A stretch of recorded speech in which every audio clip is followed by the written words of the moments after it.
Good morning, class 11 students. Today we will discuss with you terms used in accounting. Accounts में कौन कौन सी terms use होती हैं जिनका आगे आपको काम आएगा. फर्स्ट है, देखिए, अकाउंट. अकाउंट किसे बोलते हैं ये आपने बच्चों बुक से कर लेना है. मैं आपको इसका बता देता हूँ. अकाउंट होता है कि डेट वाइज समरी बनाना, डेट वाइज समरी बनाना किसी चीज़ की, जैसे कि पर्सन की समरी ऑफ प्रॉपर्टी, पर्सन्स, ठीक है, एक्सपेंस या इनकम्स और इनकम्स. अब इसको कैसे बनाया जाता है, देखिए, हर चीज़ का अकाउंट होता है. जैसे सपोज करिए मैं मशीनरी का अकाउंट ले लेता हूँ. इसमें हर चीज़ का अकाउंट होता है, ACCOUNT. मशीनरी का अकाउंट कैसे बनाएंगे, देखिए, यहाँ पे आती है पहले डेट स्टूडेंट्स, ठीक है, यहाँ पे डेट, फिर पर्टिकुलर्स,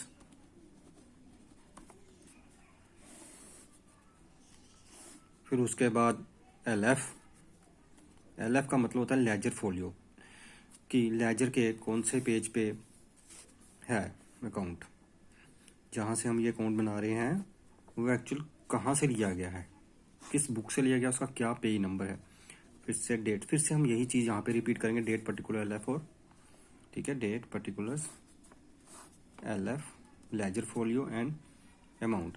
देखिए, प्रैक्टिकल क्वेश्चंस में इसकी ज़रूरत नहीं पड़ती, बट रियल लाइफ में इसकी ज़रूरत इसलिए पड़ती है कि ये जो हम एंट्री यहाँ पे नोट कर रहे हैं वो किस बुक से, रजिस्टर से लिया गया और उसका पेज नंबर क्या है. तो इस साइड को, लेफ्ट साइड को बोलते हैं डेबिट साइड DR, और क्रेडिट को शॉर्ट में बोलते हैं CR, राइट साइड को, ठीक है. इसको बोलते हैं अकाउंट. सेम ऐसे ही अकाउंट्स बनते हैं.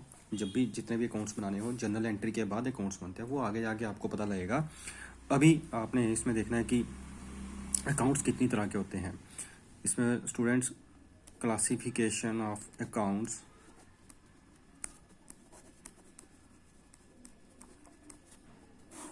There are 3 types of accounts. देखिए, फर्स्ट है इसमें पर्सनल अकाउंट.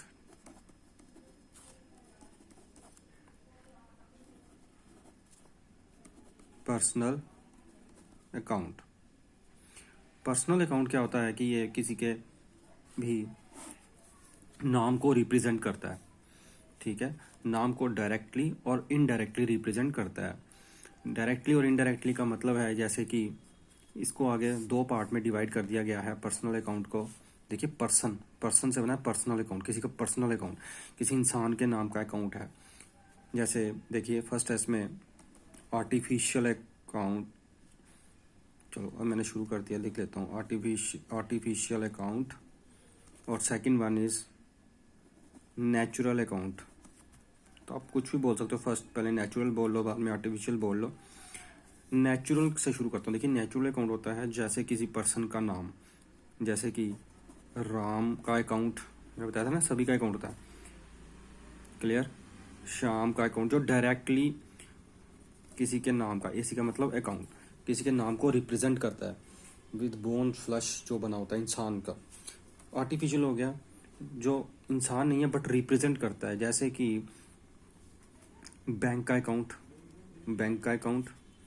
ठीक है. उसके बाद सोसाइटी का अकाउंट, ठीक है. अब देखिए, ये क्यों होता है, ये किसी भी स्कूल का अकाउंट, यूनिवर्सिटी का अकाउंट, ये सारी इसके एग्जांपल्स हैं. ये क्यों होता है, क्योंकि अकाउंट्स में क्या होता है कि जो पर्सन होता है वो, ओनर और बिजनेस, ये अलग अलग हैं, इनको हम एक नहीं ही मानते. बिजनेस अपने आप को रिप्रेजेंट करता है अलग से, और ओनर अपने आप को रिप्रेजेंट करता है. तो इसलिए है तो ये भी ओनर के ही, मतलब किसी ना किसी के ये सोसाइटी के अकाउंट्स हैं, बट ये डायरेक्टली उसको रिप्रेजेंट नहीं कर रही है. डायरेक्टली जो नाम से होते हैं वो पर्सनल अकाउंट, ये नेचुरल, ये आर्टिफिशियल. अब इसमें कुछ ऐसे अकाउंट्स होते हैं, थर्ड कैटेगरी में आते हैं, जो मैंने यहाँ पे नहीं लिखा, representative accounts. Representative accounts. Representative accounts का मतलब है कि जैसे लार्ज स्केल में जो अकाउंट्स होते हैं, जो क्लब ऑफ पर्सनस के अकाउंट होते हैं, बहुत लार्ज क्वांटिटी में जो किसी को रिप्रेजेंट करते हैं, जैसे कि सैलरीज अकाउंट, सॉरी हाँ, सैलरी आउटस्टैंडिंग अकाउंट, ठीक है। आउटस्टैंडिंग किसी पर्सनस की सैलरी देनी है तो सभी का नाम इसमें होगा, ये नंबर ऑफ ग्रुप ऑफ है तो उसको रिप्रेजेंट करा, सैलरी आउटस्टैंडिंग अकाउंट हो गया। उसके बाद जैसे एडवांस रिसीव अकाउंट, एडवांस किसी से भी रिसीव किया, कितने नंबर ऑफ पर्सन होंगे, 100, 150, 200, तो उन सबको रिप्रेजेंट करने के लिए एक अकाउंट इकट्ठा बनाया जाता है। पर्सन के नाम से पर्सनल अकाउंट को हमने आगे क्लासीफाई किया 3 कैटेगरीज में। अब सेकंड इसमें आता है students real account. Real account क्या होता है, जो भी प्रॉपर्टीज ऑफ बिजनेस के अकाउंट्स होते हैं उसको बोलते हैं real account. Property of business कौन कौन सी होती है प्रॉपर्टी ऑफ बिजनेस, जैसे कि इसको ब्रैकेट में हम इन शॉर्ट ये भी लिख सकते हैं कि ये एसेट्स के अकाउंट्स भी बोल सकते हैं हम इसे, ऐसे यहाँ पे आप लिख लीजिए ब्रैकेट में एसेट्स, जो बिजनेस की प्रॉपर्टी हैं, जो बिजनेस को रन करने में हेल्प करती हैं लॉन्ग रन के लिए। जैसे लैंड का अकाउंट है, बिल्डिंग का अकाउंट है, राइट स्टूडेंट्स। उसके बाद मशीनरी का अकाउंट है। तो स्टूडेंट्स इसके बाद क्या होता है, रियल अकाउंट को भी आगे इन्होंने क्लासीफाई किया है टेंजिबल और इनटेंजिबल रियल अकाउंट्स में। देखिए टेंजिबल होते हैं जिनको हम टच कर सकते हैं, छू सकते हैं, देख सकते हैं, जैसे कि बिजनेस की प्रॉपर्टीज़ को, एसेट्स को, लैंड को हम टच कर सकते हैं, बिल्डिंग को, मशीनरी को, ये क्या है टेंजिबल एसेट्स हैं। और इनटेंजिबल एसेट्स कौन से हो गए, इसमें कुछ ऐसे एसेट्स होते हैं जो दिखते नहीं हैं, जैसे कि गुडविल, GW का मतलब है गुडविल। उसके बाद कॉपी राइट्स, गुडविल होता है name value of the reputation of the firm. किसी की गुडविल, जैसे पहलवान की दुकान है या मैकडी है, तो इनकी अपनी गुडविल एक मार्केट में नाम बना हुआ है सालों साल चल के। उसके बाद कॉपी राइट्स, किसी के कॉपी के राइट्स हैं, वो ये दिखते नहीं हैं बट ये क्या है एसेट्स का पार्ट है, इसलिए इसको इंटेंजिबल में हम काउंट करते हैं। तो come to third account students, third account इसमें आता है नॉमिनल अकाउंट।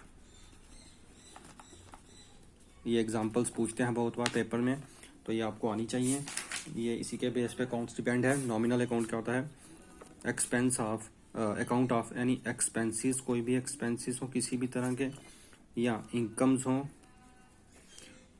इस तरह के जो भी एक्सपेंस में हम लॉस भी काउंट कर सकते हैं, और यहाँ पे गेन्स।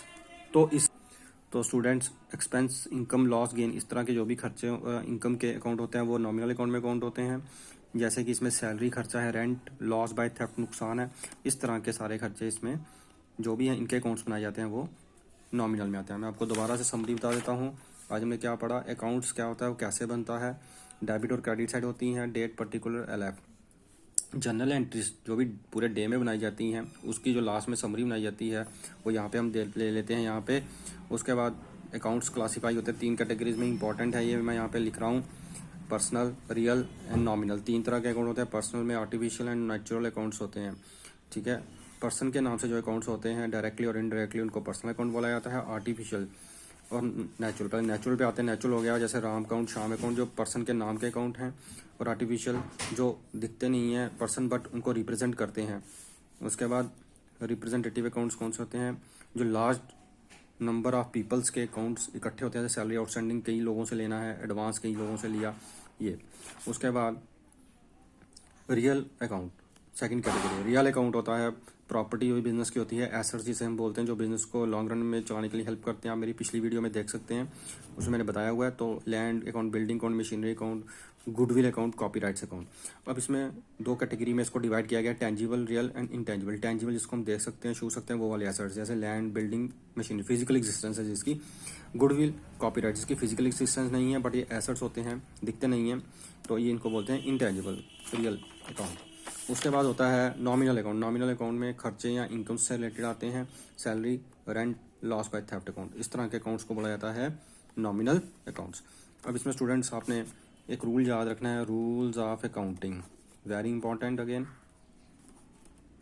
अब इन्हीं को रिप्रेजेंट करते हुए देखिए पर्सनल अकाउंट के लिए कौन सा रूल फॉलो होगा ये आगे जाके आपको मैं क्लैरिटी में बताऊंगा कि कैसे करते हैं ये। पर्सनल अकाउंट में आता है, इसका जो रूल होता है वो होता है debit the receiver.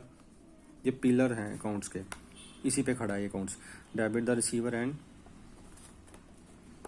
Credit the giver. Second है इसमें रियल अकाउंट। तो रियल अकाउंट के लिए कौन सा होगा? Debit what comes in and credit what goes out. जो आया उसे डेबिट करिए, जो गया उसे क्रेडिट करिए। लेकिन किस केस में होगा? जब एसेट्स का अकाउंट रियल अकाउंट होगा तो। और नॉमिनल अकाउंट खर्चों के लिए कौन सा यूज होगा rule? Debit all expenses and losses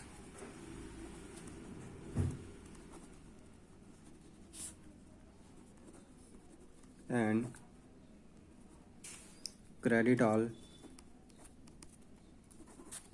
incomes and gains. जितने भी लॉसेस उन्हें डेबिट करिए, जितने भी इनकम्स हैं उन्हें क्रेडिट करिए। तो जैसे ये एक्सपेंस वाला है इसके लिए नॉमिनल यूज होगा। पर्सनल के लिए पर्सनल अकाउंट, एसेट्स के लिए ये वाला और खर्चों के लिए नॉमिनल अकाउंट। तो स्टूडेंट्स होपफुली आपको यहाँ तक तो क्लियर हुआ होगा। बाकी ये रूल कैसे अप्लाई करते हैं ये हम एक दो वीडियो के बाद सीखेंगे, क्योंकि अभी हम टर्म्स पे जा रहे हैं कि कौन कौन सी टर्म्स यूज होती हैं। ठीक है, तो टर्म्स के अंदर ही कल मैं इसको कंटिन्यू एक और वीडियो के साथ करूँगा। बाय।